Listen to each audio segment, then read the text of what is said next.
आप सबके दिल से प्रणाम करत हनी कि हमरे नाम के गलत आईडी बना के फर्जी तरीके से ये लोग पोस्ट करता, पता ना का लिखता लोग। तो आप सबसे नहीं हो रहा, बाकी आप सब ये पर ध्यान मत दीजिए। अपने बेटा और अपने भाई के आशीर्वाद दीजिए।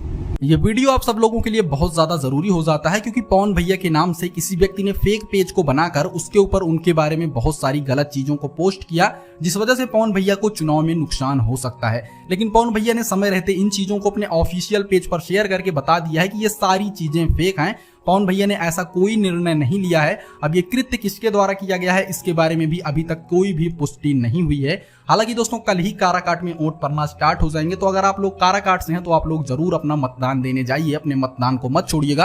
वैसे आपको क्या लगता है, क्या काराकाट से पवन भैया सांसद बन पाएंगे या नहीं, हमको कमेंट करके जरूर बताइएगा।